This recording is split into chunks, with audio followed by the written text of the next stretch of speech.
வணக்கம். செல்வகுமாரின் நீண்டகால வானிலை ஆய்வறிக்கை 2026 கோடை மழை, தென்மேற்கு மற்றும் வடகிழக்கு பருவமழைகள் குறித்த முன்னோட்டம். வானிலை அமைப்பை பொறுத்து கண்ணோட்டம் பதிவிடப்படுகிறது. அதிகாரப்பூர்வ வானிலை அறிக்கைக்கு இந்திய வானிலை ஆராய்ச்சித்துறை அறிக்கையை பார்க்கவும். 2026 மார்ச் 26 வியாழக்கிழமை அதிகாலை பதிவு செய்யப்படும் ஆய்வறிக்கை. வானிலை அமைப்பை பார்ப்போம். அரபிக்கடல், வங்கக்கடல் மற்றும் இந்திய பெருங்கடல். நிலநடுக்கோட்டு இந்திய பெருங்கடலை முதலில் பார்ப்போம். நிலநடுக்கோட்டு இந்திய பெருங்கடலில் வெப்பநிலை 30 டிகிரியாக உயர்ந்திருக்கு. சுமத்ரா கிட்டையும் 30, சோமாலியாட்டையும் 30, இடையிலையும் 30, ஆங்காங்கே 29 இருந்தாலும் 30ஆக மாறப்போகிறது.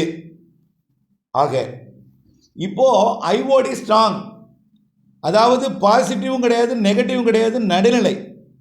ரெண்டு பக்கமும் நீரோட்டம் வலுவாக சுட்டுட்டு இருக்கு. சோமாலியா முதல் சுமத்ரா வரைக்கும் நீரோட்டம் வலுவாக இருக்கு. இப்போ ரெண்டு பக்கமும் முதல்ல அரபிக்கடலில் வெப்பத்தை உயர்த்திட்டு இருந்துச்சு. இப்போ வங்கக்கடலையும் வெப்பத்தை உயர்த்த தொடங்கிடுச்சு நீரோட்டம். அரபிக்கடலில் கேரள கடலோரம் 30 டிகிரிங்க, வங்கக்கடலில் கூட 29 தான், இலங்கையை ஒட்டி 28, 29 தான் இருக்குது. ஆனால் கேரள கடலோரம் போன மாதமே 30 ஆயிடுச்சு. அதனைத் தொடர்ந்து கர்நாடக கடலோரம் 29, மகாராஷ்டிரா கடலோரம் 28, குஜராத் கடலோரம் 27 இருக்குது. 26 இருந்தாலே போதும் நிகழ்வுகள் உருவாவதற்கு. 27 இருக்குது குஜராத் வரைக்கும். ஓமனை ஒட்டிய பகுதி மட்டும்தான் கொஞ்சம் குறைவாக இருக்குது, அதுவும் 25க்கு மேலே இருக்குது, 26ஆக மாறப்போகுது.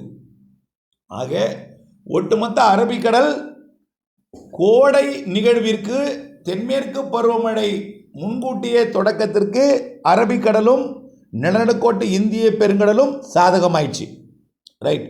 வங்கக்கடலை பொறுத்த வரைக்கும் வங்கக்கடலையும் நிகழ்வு உருவானாதான் தென்மேற்கு பருவக்காற்றை கேரளா வழியாக இழுக்கும். வங்கக்கடலையும் கோடை நிகழ்வு உருவாவதற்கு சாதகமாயிட்டு.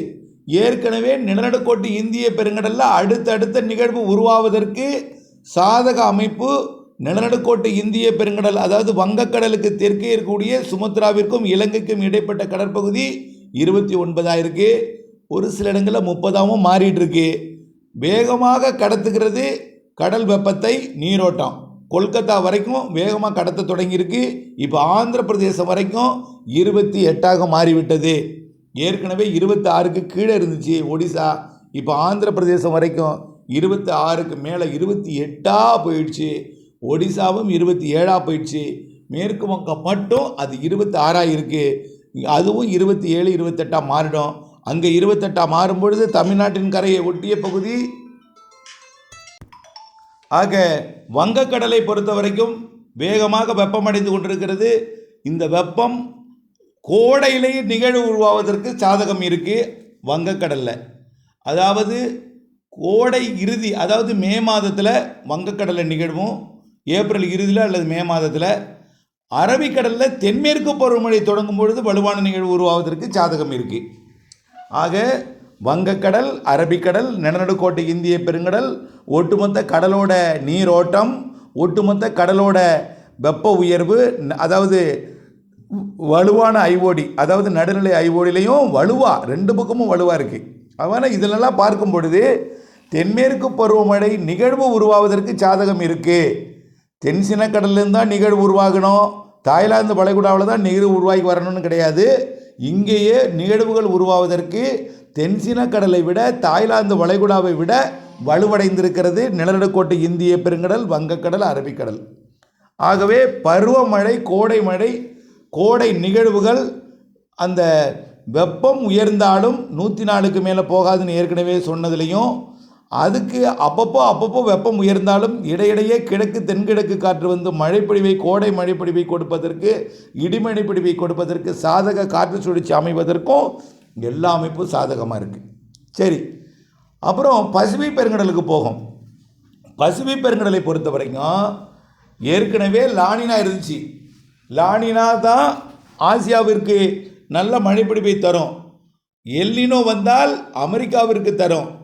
ஆசியாவிற்கு மழைப்பிடிப்பு இல்லாமல் போயிடாது, புயல்களோட எண்ணிக்கை குறையும், அவ்வளோதான். ஆனால் இப்போது வரைக்கும் லானினா தான் இருக்குது, எல்னினோ உருவாகலை. ஆசியா பக்கத்துக்கு வெப்பநிலையை கடத்தி கொண்டு வரக்கூடிய நீரோட்டம் திரும்ப மத்திய பசிபிக் பெருங்கடல் வரைக்கும் வெப்பத்தை கடத்தி, அதாவது ஆசியா பக்கம் மட்டும் வெப்பத்தை உயர்த்தாமல் மத்திய பசிபிக் பெருங்கடல் வரைக்கும் வெப்பத்தை உயர்த்துது. இதனால் தொலைவிலிருந்து நிகழ்வுகள் உருவாகி ஆசியாவிற்கு வருவதற்கு இந்த ஆண்டு சாதகம். புரியுதுங்களா? அப்போ என்ன ஆகும்? தொலைவிலிருந்து நிகழ்வு உருவானா ஸ்ட்ராங்காகும் சிஸ்டம். தைவானுக்கும் சீனாவுக்கும் வியட்நாம், கம்போடியா, லாவோஸ் மற்றும் இந்த பகுதிக்கெல்லாம் தொலைவிலிருந்து நிகழ்வு உருவாகி சாதகமாகும். ஆனால் தென்சீன கடல் வெப்பம் இப்போ தான் உயர்ந்துட்டுருக்கு. அதை விட குறைவாக இருக்குது தாய்லாந்து வளைகுடா வெப்பம். ஆனால் இவையெல்லாம் வரக்கூடிய நாட்களில் உயர்த்தும் அளவிற்கு நீரோட்டம் பயணிக்க தொடங்கியிருக்கு. அதனால் பசிபிக் பெருங்கடலும் தென்மேற்கு பருவமழைக்கும் வடகிழக்கு பருவமழைக்கும் சாதகமாக இருக்குது. ஆக இப்பொழுதைக்கு எல்னினோ கிடையாது. எல்னினோ வந்தாலும் அடுத்த ஆண்டு வந்தாலும் அது இந்திய பருவமழைக்குத்தான் சாதகமாக இருக்கும். ஏன்னா அதாவது இப்போ எப்படி நிலநடுக்கோட்டு இந்திய பெருங்கடலில் ரெண்டு பக்கமும் சமமான வெப்பம் இருக்கோ அப்படிப்பட்ட சமமான வெப்பமாக நடுநிலையாக தான் முதல்ல மாறும். அதனால் நடுநிலையாக மாறுவதற்கு வாய்ப்பு இருக்குது. அப்படி இருந்தாலும் ஆசியாவுக்கு சாதகமாக தான் இருக்கும். உலகத்திலேயே அதிக வெப்பமான கடற்பகுதின்னு பார்த்தீங்கன்னா இப்போது பசிபிக்கை விட இந்திய பெருங்கடல் தான் உயர்ந்திருக்கு, 30 டிகிரியாக இருக்குது. அதே பசிபிக் பெருங்கடலில் கூட 30 இருந்தாலும் பரவலாக இல்லை. ஆனால் இந்திய பெருங்கடல் ரொம்ப நாளாகவே உயர்ந்திருக்கு வெப்பம். இதனால் அரபிக்கடல் வெப்பத்தை உயர்த்துது. அதனால் பருவமழை குறையும், வெப்பம் அதிகரிக்கும், இந்த பேச்சே வேண்டாம். வெப்பம் இடைக்காலம் அதிகரித்தாலும் 104க்கு மேலே போகாது. ஏதாவது ஒரு நாள் ஏதாவது ஒரு இடத்துல 105 டிகிரி ஃபாரன்ஹீட் போனாலும் பார்த்திங்களா, எல்லா இடத்துக்கும் கிடையாது, கடலோரம் குறைவாக தான் இருக்கும். அவ்வப்பொழுது சென்னைக்கு எட்டினாலும் ஏதாவது நிகழ்வு உருவானால் மேற்கு காற்று வந்தால் மட்டும்தான், நிகழ்வுக்கு மேற்கிருந்து காற்றை கொண்டு வந்தால் மட்டும்தான் சென்னைக்கெல்லாம் வெப்பத்தை உயர்த்தும். வெப்பம் இயற்கை, அதாவது குளிர்சாதன அறையில் இருந்தவர்களும் ஏசிலேயே பயணிப்பவர்களும் வெளியே வந்தால் வெப்பம் அதிகமாக தான் இருக்கும். வெப்பநிலை மானியை நீங்கள் பார்த்து ஒப்பிட்டு பார்க்கணும். சராசரி வெப்பத்தை எல்லாம் நீங்கள் பார்க்கணும். இந்திய வானிலை ஆய்வு நிறுவனம் வழங்கக்கூடிய வெப்பநிலை பதிவு இன்றைக்கு இப்போ எப்படி வெப்பம் பதிவாக இருக்குங்கிறது ஒப்பிட்டு கூட புள்ளி விவரங்கள் வழங்கிடுவார்கள். அதையெல்லாம் பார்த்தீங்கன்னா உங்களுக்கு புரிய வரும். இன்றைய தேதியில் வழக்கமான வெப்பம் தான் பதிவாகிட்டு இருக்கு. நாம் அனுபவிக்கிறது அதிகமாக தெரியுது. காரணம், நாம் கடந்த ஆண்டை மறந்துடுறோம். இது கோடை என்பதையும், இது மார்ச் இறுதி நாட்கள் ஏப்ரல் மாத கோடை காலத்தின் உச்சத்தில் இருக்கிறோம் என்பதையும், இந்த நேரத்தில் 102 104 வர வேண்டிய நாள் தான். ஆனால் இப்போ வரைக்கும் 100 தான் தொற்றுருக்கு. 102 104 வரக்கூடிய வெள்ளி சனி ஞாயிறில் வர என்று சொல்லியிருக்கிறோம். வியாழன் வெள்ளி சனி ஞாயிறில் வரும்னு சொன்னோம். இன்றைக்கி வியாழன், நாளை வெள்ளி சனியில் வரப்போகுதுன்னு சொல்லியிருக்கிறோம். அதுக்கு பிறகு மழை வரப்போகுதுன்னு சொல்லியிருக்கிறோம். ஆகவே அதுக்கப்புறம் கேரளா கர்நாடகாவில் இடிமழையும், தமிழ்நாட்டில் மெல்ல கேரள எல்லையோர கர்நாடக எல்லையோரத்தில் தொடங்கி 3ஆம் தேதியிலிருந்து டெல்டா மாவட்டங்கள் மற்றும் அதற்கப்புறம் 5ஆம் தேதியிலிருந்து வட உள் மாவட்டங்கள், வடகடலோரமெல்லாம் முதல் வார பிற்பகுதி 2வது வாரத்தில் நல்ல மழைப்பிடிப்பை கொடுக்க போகிறது. 3வது வாரத்தில் கொஞ்சம் வெப்பம் உயர்ந்தாலும் ஒரு 3-4 நாளைக்கு தான் உயர்ந்திருக்கும். மீண்டும் இறுதி வாரத்தில் மழைப்பிடிப்பை கொடுக்க போகுது.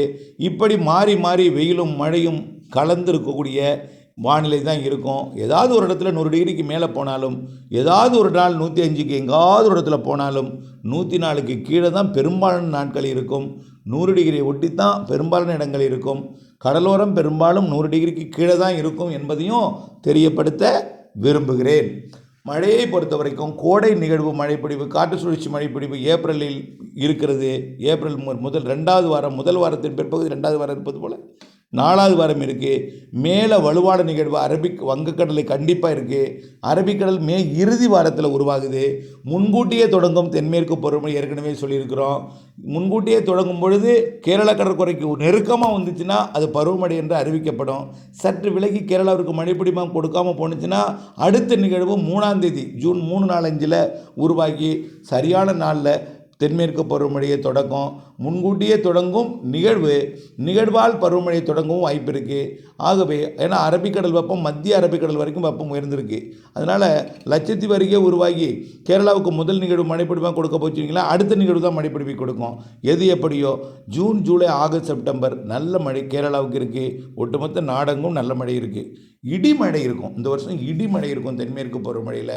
காரணம் மாசு தூசு அதிகமாக இருக்குது. வட இந்தியாவில் இமயமலை ஒட்டி அதிக கார்பன் குவியுது. பருவமழைக்கு முந்தைய இடிமழையில் கடந்த 2 ஆண்டுகளுக்கு முன்பு இல்லாத இடி மின்னல் தாக்கம் பீகார், ஒடிசா, மேற்கு வங்கத்தோட வடக்கு பகுதி எல்லாமே, உத்தரப்பிரதேசம்லாம், பீகார், ஜார்க்கண்ட் மற்றும் சத்தீஸ்கர், மேற்கு வங்கத்தின் வடக்கு பகுதியில் அதிகமான இடிமின்னல் தாக்குவதற்கு வாய்ப்பு இருக்கிறது. மே, ஜூன் மழையில் ஜூன் மாதம் பருவமழை கேரளாவில் தொடங்கி மேற்கு வங்கம் உள்ளிட்ட மாநிலங்கள் நோக்கி முன்னேறி கொண்டிருக்கும் போது அங்கே பெய்யக்கூடிய இடிமழையில் தான் நூற்றுக்கணக்கான இடி மின்னல்கள், அது சொல்லக்கூடாது, கடந்த ஆண்டு நிறைய பேர் இடிமின்னலில் உயிரிழந்திருக்காங்க. இந்த ஆண்டு அதை விட கூடுதலான இடிமின்னல் இருக்கும். ஆகையினால முன்னெச்சரிக்கை மேற்கு வங்கம் மற்றும் மேற்கு வங்கத்தோட வடக்கு பகுதி, பீகார், ஜார்க்கண்ட், உத்தரப்பிரதேசம், இமயமலை ஒட்டிய பகுதி, நேபாளம், இதற்கெல்லாம் முன்னெச்சரிக்கை தேவை என்பதை தெரியப்படுத்த விரும்புகிறேன். பருவமழை சிறப்பாக இருக்குது. கடல் வெப்பம் சாதகமாக இருக்குது. நீரோட்டம் சாதகமாக இருக்குது. எல்னினோ குறித்த அச்சை போக்கிடுங்க. எல்னினோ குறித்து கவலைப்பட வேண்டாம். இடையில் வெப்பம் உயர்ந்தாலும் மழை இருக்குது என்பதையும் தெரியப்படுத்த விரும்புகிறேன். இணைந்தே இருங்கள் அப்டேட்ஸுடன். நன்றி.